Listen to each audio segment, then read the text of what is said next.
हाँ तो देखो, तुम्हारा जो नेक्स्ट लेसन है हिस्ट्री का, वो नाजीज एंड हिटलर के बारे में है। तो इस चैप्टर को पढ़ने से पहले सबसे जो बेसिक चीज है वो ये जानना जरूरी है कि हिटलर कौन था, उसके थॉट्स क्या थे। तो उस वजह से मैं एक पूरा लेक्चर इसी पे ले ले रहा हूँ कि हिटलर की लाइफ कैसी थी, क्योंकि जब ये समझ में आ जाएगा तो तुमको चैप्टर समझने में आसानी होगी, चैप्टर के कॉन्सेप्ट समझने में आसानी होगी। ये सिलेबस का पार्ट, इसमें से ज्यादातर चीजें नहीं है। ये सिर्फ इसलिए तुमको बताई जा रही हैं ताकि तुमको आसानी से चैप्टर जो है वो पूरा समझ में आ जाए। तो सबसे पहले हम अगर बात करें तो हिटलर जो है वो कौन था। तो एक पर्सन थे जिनका नाम था एलॉयस हाइडलर। लोग लेकिन इनको हिटलर ही कहते थे, तो धीरे धीरे इनका यही नाम पड़ गया हिटलर। 1876 के आसपास जो है वो इनकी बर्थ हुई थी। इन्होंने फिर बाद में एक लेडी से मैरिज की जिनका नाम था क्लारा। तो ये वाइफ थी इनकी। और ये लोग रहते कहाँ थे? तो ये लोग रहते थे ऑस्ट्रिया हंगरी में, जो उस टाइम का Austro Hungarian umpire, sorry, Austro Hungarian empire था, वहां पे रहते थे। यानी हिटलर ओरिजिनली जर्मन था नहीं। वो कहाँ पैदा हुआ था? वो हुआ था ऑस्ट्रिया में। ऑस्ट्रिया हंगरी हंगरी एम्पायर के एक विलेज में जिसका नाम ब्रायनाउ एम इन था, वहां पर ये फैमिली रहती थी, किसकी? एलॉयस हिटलर और क्लारा की। तो 20 अप्रैल 1889, ये वो डेट है जब एडोल्फ, यानी कि इनके घर एक बेटे का जन्म हुआ जिसका नाम इन्होंने रखा एडोल्फ, जो आगे चल करके एडोल्फ हिटलर के नाम से फेमस हुआ। अब जो हिटलर के फादर थे एलोयस, ये एक कस्टम ऑफिसर थे। और वहीं पर रिटायरमेंट के बाद, रिटायरमेंट जब हुआ तो ये चले गए ऑस्ट्रिया हंगरी में ही एक दूसरा सिटी है लिंज नाम का, यहाँ पर। और इस सिटी में, इस शहर में ही हिटलर का ज्यादातर बचपन, चाइल्डहुड जो था पूरा हिटलर का, वो इसी एरिया में, इसी शहर में पूरा बीता। तो अब हम देखेंगे कि धीरे धीरे कैसे जो है वो हिटलर ग्रो करता है। लेकिन उसके पहले 1900 में क्या हुआ कि हिटलर का एक छोटा भाई था, यंगर ब्रदर, जिसका नाम था एडमंड। तो एडमंड जो है उसकी डेथ हो गई, किसकी वजह से? स्मॉल पॉक्स की वजह से। उस टाइम पे वैक्सीन वगैरह तो थी नहीं इसकी, तो खतरनाक बीमारी थी, और इसकी वजह से उसके छोटे भाई की डेथ हो गई। फिर 1903 में फादर की डेथ हो गई। और जब फादर की डेथ हो गई तो इसके बाद हिटलर ने 1903 में ही ऑस्ट्रिया की जो कैपिटल थी वियना, वहां जाने का डिसीजन लिया। और वियना की एक फाइन आर्ट्स एकेडमी में उसने एंट्रेंस का जो एग्जाम था वो दिया, लेकिन फेल हो गया। दरअसल हिटलर स्टार्टिंग में आर्टिस्ट बनना चाहता था। उसको इन सब से कोई बहुत ज्यादा लगाव नहीं था, पढ़ाई में एवरेज था, लेकिन आर्ट उसकी बहुत अच्छी थी। तो वो चाहता था कि वो एक आर्टिस्ट बने। तो फाइन आर्ट्स एकेडमी में उसने अप्लाई किया, लेकिन उसको एडमिशन मिला नहीं। और जब नहीं एडमिशन मिला तो फिर जो है वो लिंज में आ गया, और लिंज में ही फिर उसने वापस से पढ़ाई अपनी पूरी की। और हाई स्कूल जो था उसका, वो उसने लिंच में ही किया। और इसी हाई स्कूल के टाइम पर हिटलर के एक हिस्ट्री के टीचर थे। तो हिस्ट्री के टीचर जो थे उनका नाम था लियोपोल्ड पॉयस।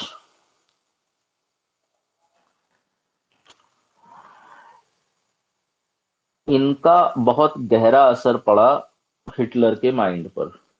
जैसा कहते हैं कि टीचर जो है वो बना भी सकता है अपने स्टूडेंट्स को और बिगाड़ भी सकता है, लेकिन लियोपोल्ड पॉयस का जो इफेक्ट था हिटलर पर वो काफी ज्यादा था।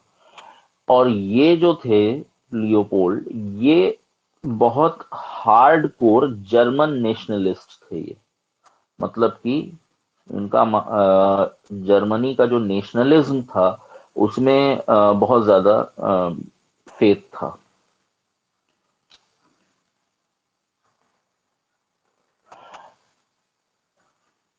अब इसके बाद उसी टाइम पर एक और पर्सन जिसका नाम था एडोल्फ ईचमैन,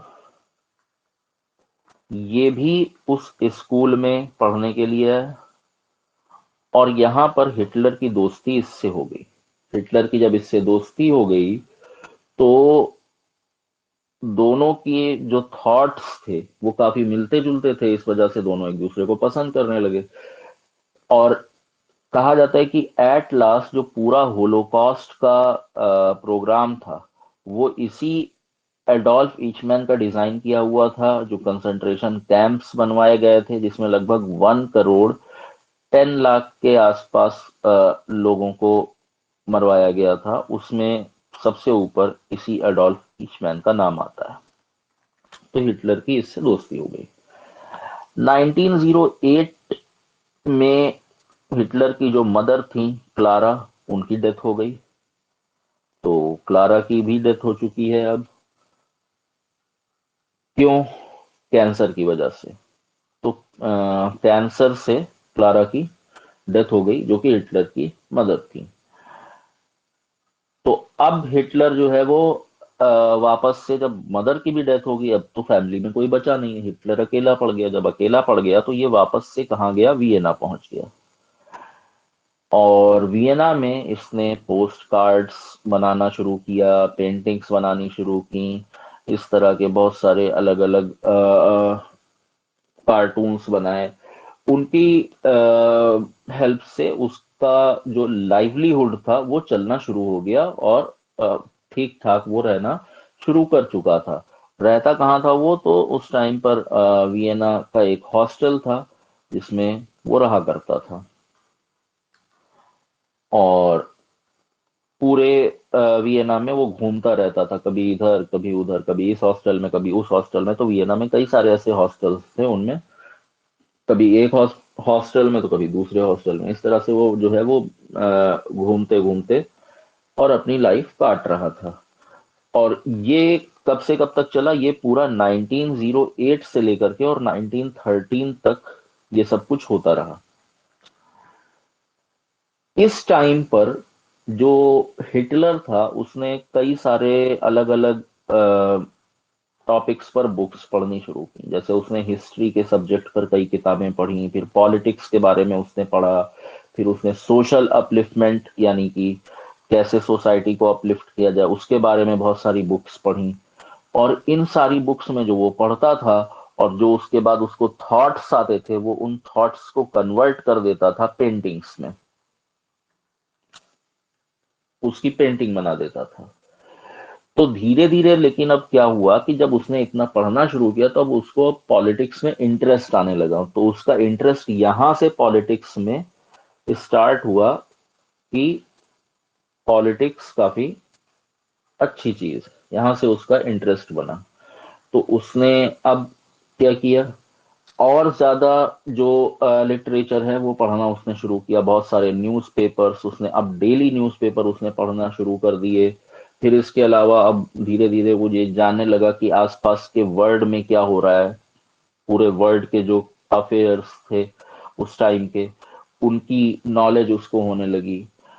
और उसको ये भी पता चला कि जो है वो यूरोप में सिचुएशंस ठीक नहीं है और फर्स्ट वर्ल्ड वॉर जो है वो कभी भी, या वॉर कभी भी शुरू हो सकती है। दरअसल उस टाइम पर 1919 से लेकर के और 19 29 तक पूरा यूरोप जो है वो एक ऐसे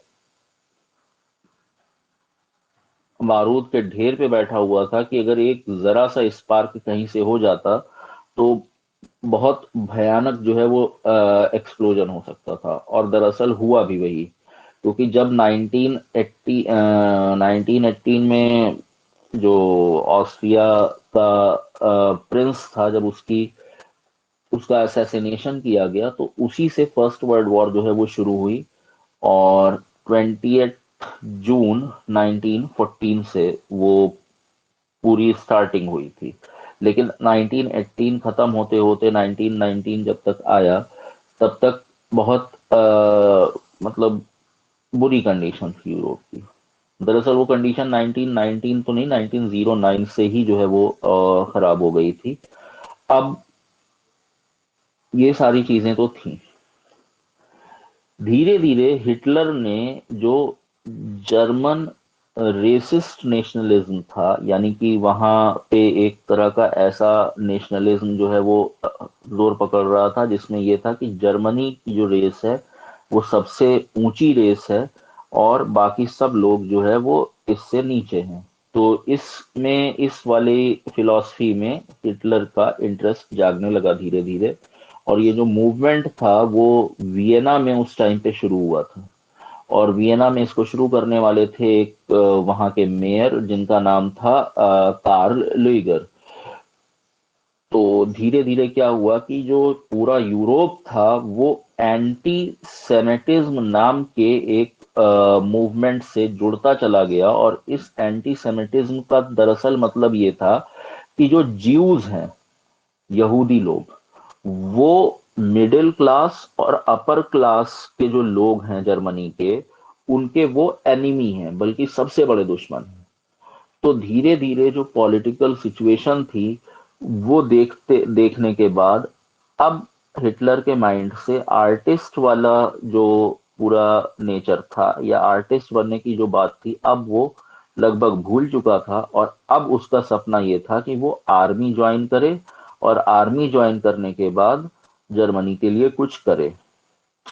इसी बीच में 1913 के आसपास उसकी फादर की कुछ प्रॉपर्टी थी। और वो प्रॉपर्टी जो उसके फादर की थी वो उसको मिल गई। और इस टाइम पर जब उसको पैसे मिले तो इसने तुरंत वियना को छोड़ा। और वियना छोड़ने के बाद ये पहुंच गया कहाँ? अब ऑस्ट्रिया का जो एक नेबरिंग कंट्री थी उस टाइम पे, वो थी जर्मनी। तो वो पहुंच गया जर्मनी के म्यूनिक सिटी में। तो म्यूनिक में चला गया वो। यहाँ पर जाकर के उसने एंट्रेंस एग्जाम दिया आर्मी में एंटर होने के लिए, लेकिन वो हो गया फेल। एंट्रेंस एग्जाम दिया तो, लेकिन फेल हो गया। और जब फेल हो गया, क्यों फेल हो गया? तो उसका रीजन था पुअर हेल्थ। उसकी हेल्थ जो है वो बहुत अच्छी नहीं थी, तो इसलिए वो फेल हो गया।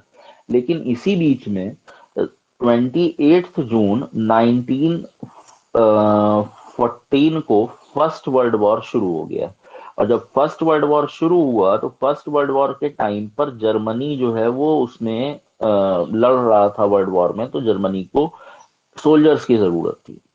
सोल्जर्स की जब जरूरत थी तो उनको बहुत सारे लोगों को आर्मी में रिक्रूट करना था, भले ही उनके पास सफिशिएंट जो नॉलेज है या सफिशिएंट कैपेसिटी है सोल्जर बनने की वो ना हो। तो जर्मनी के इस रीजन की वजह से धीरे धीरे क्या हुआ कि अब हिटलर को आर्मी में ले लिया गया। एट ऑलमोस्ट 8 वीक्स की ट्रेनिंग उसकी हुई, 8 हफ्तों की। और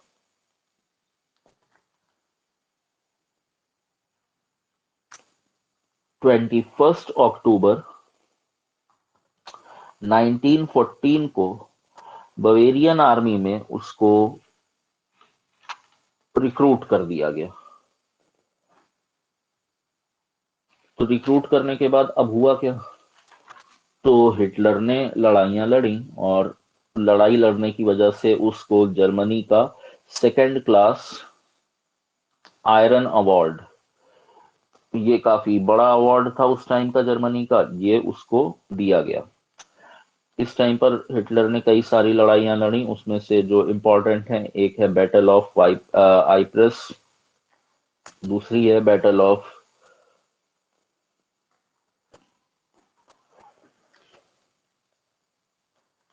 एरिस, और तीसरी है बैटल ऑफ सॉम। ये वाली जो बैटल थी, बैटल ऑफ सॉम में, इसमें एक बॉम्ब ब्लास्ट हुआ, और उस बॉम्ब ब्लास्ट की वजह से जो हिटलर है वो इंजर्ड हो गया। और इंजरी कहाँ हुई थी? इंजरी हुई थी उसकी लेफ्ट थाई पर। तो इस वजह से हिटलर को यहां से हटा करके वापस से भेज दिया गया जर्मनी ट्रीटमेंट के लिए। और साथ ही साथ उसको उसकी बहादुरी के लिए प्रमोशन भी मिल गया, तो अब वो प्रमोट भी हो गया।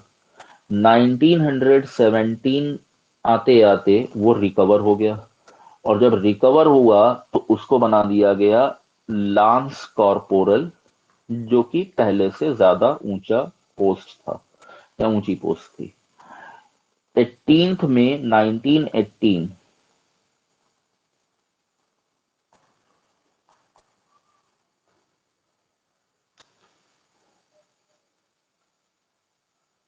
इस दिन उसको ब्लैक वुड बैज दिया गया। और फिर 4 अगस्त 1918 को उसको फर्स्ट क्लास आयरन अवार्ड दिया गया। फिर 15 अक्टूबर 1918 में सेकेंड बैटल ऑफ आइप्रेस हुई, और इस बैटल में जो ब्रिटिश आर्मी थी उसने पॉइजनस गैस से अटैक किया, और पॉइजनस गैस से जब अटैक किया तो जो हिटलर था वो टेम्परेरी ब्लाइंड हो गया, यानी टेम्परेरी ब्लाइंडनेस आ गई उसके पास। अब वो देख नहीं सकता था कुछ दिनों के लिए, क्योंकि ब्रिटिश आर्मी ने पॉइजनस गैस का यूज किया था, या पॉइजन गैस का यूज किया था।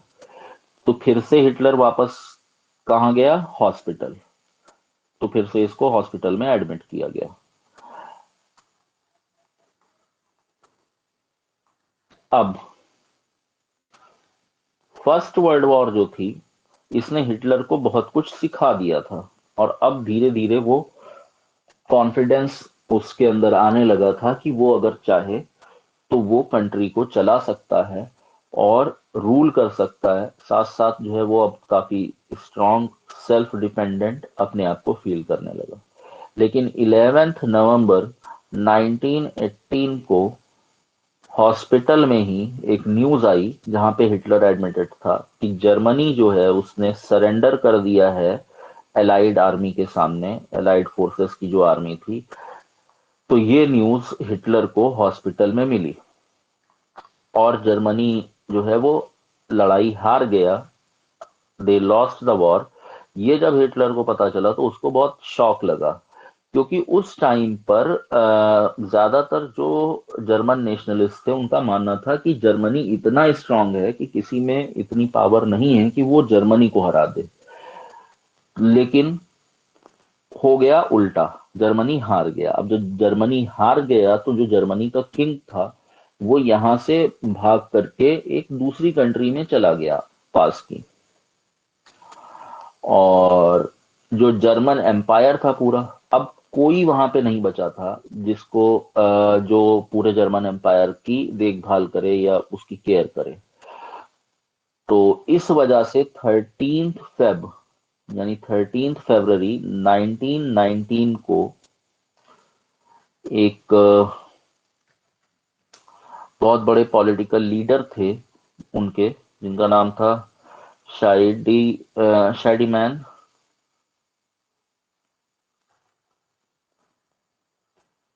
मतलब सॉरी, ये लीडर मैंने कह दिया।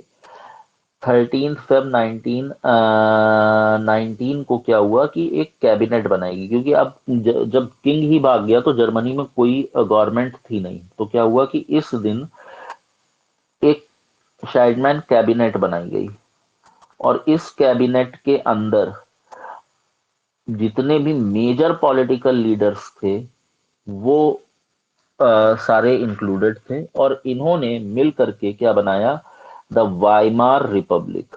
इस वर्ड को ध्यान रखना, वाइमार रिपब्लिक जो है वो इसी दिन और इसी टाइम पे बन गया। जब वाइमार रिपब्लिक बना तो एक नया कॉन्स्टिट्यूशन भी बना, लेकिन इस नए कॉन्स्टिट्यूशन में बहुत सारी कमियां थी, देयर वर मेनी फ्लॉज, और ज्यादातर जर्मन्स का मानना था कि ये वाला जो कॉन्स्टिट्यूशन है ये अच्छा नहीं है हमारे लिए। 28 जून 1919 को क्या हुआ कि जो वाइमार रिपब्लिक है उसने ट्रीटी ऑफ वर्साइल्स पे साइन कर दिया, जो कि काफी इंसल्टिंग और हार्ड थी। मतलब उसमें ऐसी ऐसी टर्म्स एंड कंडीशंस थी जिनका जर्मनी को फुलफिल करना लगभग इम्पॉसिबल था। इतनी harsh terms and conditions treaty of Versailles में रखी गई थी। क्यों? उसका रीजन ये था कि जब फर्स्ट वर्ल्ड वॉर खत्म हुई तो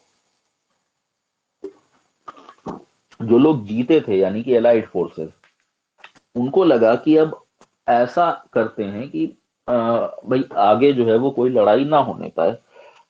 ये उन्होंने एक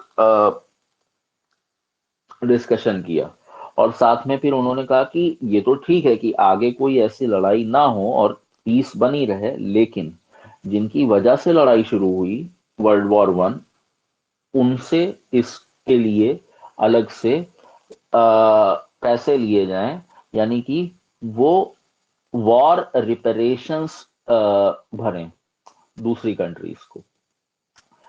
अब ये जो वॉर रिपेरेशंस थे इनकी वैल्यू बहुत ज्यादा थी, मतलब बहुत ज्यादा अमाउंट जो है वो जर्मनी को देना था, और ज्यादातर जो सारा बोझ था वो जर्मनी पे ही डाला गया, और कहा गया कि जर्मनी ही की वजह से वर्ल्ड वॉर स्टार्ट हुई थी। वैसे ऐसा था नहीं एक्चुअली में।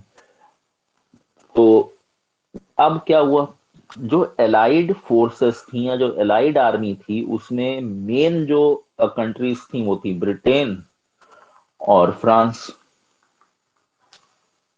वैसे था अमेरिका भी, लेकिन फिलहाल ब्रिटेन, फ्रांस और अमेरिका।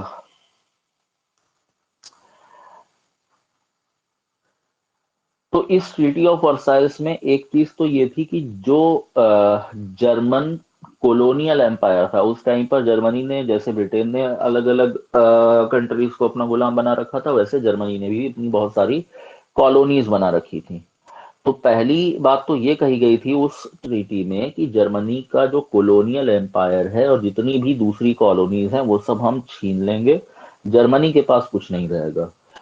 और इस जर्मनी के भी बहुत सारे पार्ट्स जो है वो उनसे छीन लिए गए, और अप्रोक्सीमेटली 13% जो लैंड था उनका, और 10% उसमें जो पॉपुलेशन रहती थी पूरी जर्मनी की, वो जर्मनी के हाथ से निकल गई। फिर इसी ट्रीटी में ये लिखा हुआ था कि जर्मनी अपनी आर्मी में 1 लाख से कम सोल्जर्स ही रख सकता है, या मैक्सिमम 1 लाख सोल्जर्स ही रख सकता है। इससे ज्यादा सोल्जर्स रखना अलाउड नहीं था। जर्मनी की नेवी, जो नेवी थी उसको बैन कर दिया गया। और फिर ये भी जो है वो थी उसमें कंडीशन कि जर्मनी अब कोई भी नई कॉलोनी नहीं बना सकता, कोई नया एम्पायर नहीं खड़ा कर सकता। इसके अलावा जो फाइनेंशियल लॉस पूरे वर्ल्ड का हुआ है वर्ल्ड वॉर 1 में, वो सारा का सारा डाल दिया गया जर्मनी पर, और वो फाइनेंशियल लॉस उस टाइम पे लगभग 6.5 बिलियन पाउंड्स का था, जो कि एक बहुत बड़ा अमाउंट था उस टाइम पर 1919 में। और ये इतना बड़ा अमाउंट था कि जर्मनी इसको चुकाते चुकाते 2010 में जाकर के पूरा जो है वो दे पाया वापस। अब ये सारी चीजें जब हुई तो धीरे धीरे जो नेशनल स्टिग्मा है वो क्रिएट होने लगा, यानी पूरे नेशन में एक आक्रोश की पूरी लहर जो है वो दौड़ने लगी कि ये बहुत गलत हो रहा है जर्मनी के साथ। और यहीं से हिटलर का राइज जो है वो शुरू हुआ। अब यहां से हिटलर धीरे धीरे उठना शुरू होता है। उस टाइम तक कोई भी कंट्री ऐसी नहीं थी जहां पे ज्यूज रह सकते थे। इसराइल जो है वो बाद में बना। तो ज्यूज जो थे वो लगभग पूरे वर्ल्ड में फैले हुए थे, कम थे पूरे वर्ल्ड में, लेकिन फिर भी बहुत ज्यादा हाई इंटेलेक्ट वाले लोग होते थे और मनी पावर बहुत थी उनके पास। तो फर्स्ट वर्ल्ड वॉर में जब ब्रिटेन, एक चीज ये हुई थी कि जब ब्रिटेन को पैसों की जरूरत थी वॉर के लिए, भाई कोई लड़ाई लड़ेगा तो बिना पैसों के तो लड़ी नहीं जा सकती, क्योंकि हथियार खरीदना है या टैंक खरीदना है या किसी भी तरह के आर्म्स एंड एम्यूनिशन चाहिए तो उसके लिए पैसे चाहिए। तो ब्रिटेन को जब पैसे चाहिए थे तो उस ब्रिटेन ने एक ट्रीटी साइन की थी ज्यूस के साथ 2 नवंबर 1917 को, जिसको बैलफोर डिक्लेरेशन भी बोलते हैं। और इस ट्रीटी में ये था कि जो ज्यूज हैं वो ब्रिटेन को पैसे देंगे, और अगर ब्रिटेन जीत जाता है तो एक नई कंट्री बनाई जाएगी ज्यूज के लिए, जो उस टाइम का पैलेस्टाइन वाला एरिया था पूरा उसमें। तो जर्मनी जो है वो हार गया।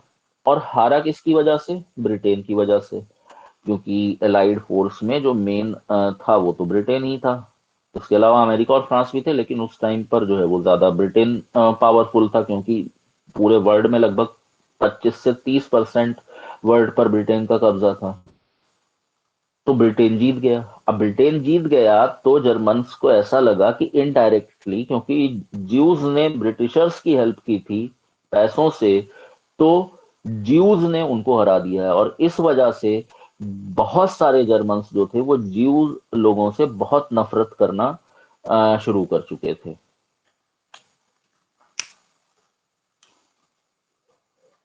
अब वो कैबिनेट जिसने ट्रीटी ऑफ वर्साइल साइन की थी, उसमें भी कुछ मेंबर्स ऐसे थे जो ज्यू कम्युनिटी के थे। और इसके पहले जर्मन आर्मी ज्वाइन करने से पहले हिटलर दो ऐसे मूवमेंट्स देख चुका था एंटी सेमिटिज्म के, जो ऑस्ट्रिया में हुए थे। और वो क्या थे कि कुछ जर्मन नेशनलिस्ट जो थे उन्होंने एक पार्टी बनाई यहाँ से फिर, और वो पार्टी जो थी उसका नाम उन्होंने रखा जर्मन वर्कर्स पार्टी। 1919 में कुछ जर्मन नेशनलिस्ट ने मिल करके एक नई पार्टी को फॉर्म किया और उस पार्टी का नाम रखा जर्मन वर्कर्स पार्टी। क्यों? ताकि वो रिवेंज ले सकें ज्यूस से और एलाइड फोर्सेस से। हिटलर ने इस पार्टी को ज्वाइन किया और रेजिग्नेशन दे दिया आर्मी से। अब वो इस पार्टी में आ गया। इस पार्टी में जब ये आ गया हिटलर, तो बहुत स्ट्रांग अपोजिशन एक तरह से ये बन गया। दो मेजर पॉइंट्स थे। पहली चीज जो उसने कहना शुरू किया, अच्छा, हिटलर की जो ओरेटरी स्किल्स थी वो बहुत हाई लेवल की थी। मतलब जब वो बोलता था तो भीड़ जो है वो बिल्कुल चुप होकर के सुनती ही रहती थी और बिल्कुल खो जाती थी उसके जो स्पीचेस होती थी उनमें। आज भी अवेलेबल हैं बहुत सारी स्पीचेस हिटलर की उस टाइम की, वो देखी जा सकती हैं। तो उसने दो मेजर पॉइंट्स रखे। पहला तो ये कि जो इनजस्टिसफुल ट्रीटी, मतलब जो ये अनजस्ट ट्रीटी है, मतलब जो वर्साइल की ट्रीटी थी जो बहुत नाइंसाफी वाली थी, उसको खत्म करना है। दूसरा, हिटलर ने कहना शुरू किया कि भाई आर्मी ने तो साइन की नहीं थी वर्साइल की ट्रीटी। ट्रीटी ऑफ वर्साइल तो वाइमार रिपब्लिक ने, जो गवर्नमेंट थी, उसने साइन की थी, आर्मी ने थोड़ी ना साइन की थी। तो इस वजह से लोग उसकी तरफ अट्रैक्ट होने लगे। अब 1921 में हिटलर को इस पार्टी का हेड बना दिया गया, जर्मन वर्कर्स पार्टी का। और कुछ टाइम के बाद इस पार्टी का नाम बदल करके रख दिया गया national socialist German workers party. इसी को बाद में चल के नाजी कहा गया। अब ये फुल फॉर्म में कंफ्यूज मत होना, दरअसल ये नाजी जो है वो जो जर्मनी में लिखा, जर्मन लैंग्वेज में जब लिखा जाता है तब ये NAZI बनता है, इस वजह से है ऐसा। तो नाजी पार्टी इसी को कहा गया। और ये जब हो गया तो अब हिटलर ने एक नया सिंबल जो है वो चूज किया अपनी नई पार्टी के लिए, और वो सिंबल ये वाला था। पता ही है तुम लोगों को, वैसे तो इंडिया में इसको स्वास्तिक कहा जाता है लेकिन वो थोड़ा अलग होता है। उसने जो ये सिंबल लिया था, ये इसको हुक्ड क्रॉस कहते थे, और ये एंशियंट यूरोप का एक सिंबल था। एंशियंट यूरोप का एक सिंबल था ये, जिसको हुक्ड क्रॉस कहते थे, या जो जर्मन में बोलते थे वो ये है, हैगन क्रूज।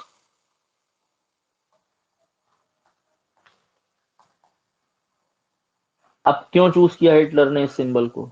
तो पहली चीज तो ये थी कि जो सेकेंड सेंचुरी थी, यानी अभी हम 21st सेंचुरी में हैं, तो उसी तरह से जो सेकेंड सेंचुरी थी उसमें जो आर्यंस थे इंडिया के, आर्यन पीपल ऑफ इंडिया, वो इसको यूज करते थे। और हिटलर का मानना था कि यही आर्यंस जो है वो ओरिजिनली दरअसल ये जर्मन लोग थे। और एक चीज यहां से फिर स्टार्ट हुई, और वो हुई आर्यंस वर्सेस ज्यूस, यानी आर्यन और ज्यूस के बीच में पहले भी काफी लंबे टाइम से लड़ाई चल रही थी, और अब हिटलर ने उसको और एक बेस बनाया अपनी इसी पार्टी के लिए। 1921 से स्टार्ट करते हुए हिटलर ने जब नाजी पार्टी को लीड करना शुरू किया, तो उसने जो वाइमार रिपब्लिक का पूरा सिस्टम था उसको बहुत ज्यादा अपोज किया, और कहा कि जो कॉन्स्टिट्यूशन ये है ये बहुत वीक है, फ्लॉड कॉन्स्टिट्यूशन है, इसको जर्मनी से पूरी तरह से हटा देना चाहिए, वर्साइल की ट्रीटी को एबॉलिश कर देना चाहिए। और लोग जो है वो धीरे धीरे अट्रैक्ट होने लगे हिटलर की तरफ। फर्स्ट वर्ल्ड वॉर के टाइम पर जो ऑफिसर्स जर्मन आर्मी के या जो सोल्जर्स थे, बहुत सारे जो नेशनलिस्ट थे, उन्होंने धीरे धीरे नाजी पार्टी को ज्वाइन करना शुरू कर दिया। लेकिन 1923 तक बहुत कम लोग जानते थे नाजी पार्टी के बारे में, क्योंकि वो बहुत छोटी पार्टी थी उस टाइम पे। लेकिन 1923 में ही नाजी पार्टी ने ये डिसाइड किया कि अब वो वाइमार रिपब्लिक को पूरी तरह से खत्म कर देंगे। और 8 नवंबर 1923 की एक शाम को, एक भीड़ को जब हिटलर स्पीच दे रहा था, तो उसने एक फायर करके ये डिक्लेयर किया कि अब वो रेवोल्यूशन स्टार्ट करेगा। तो इस वजह से उसको और कई दूसरे जो नेशनलिस्ट लोग थे उनको अरेस्ट करके जेल में डाल दिया गया, और उसके ऊपर सरकार को गिराने का, यानी कि कू करने का जो है वो केस चलाया गया।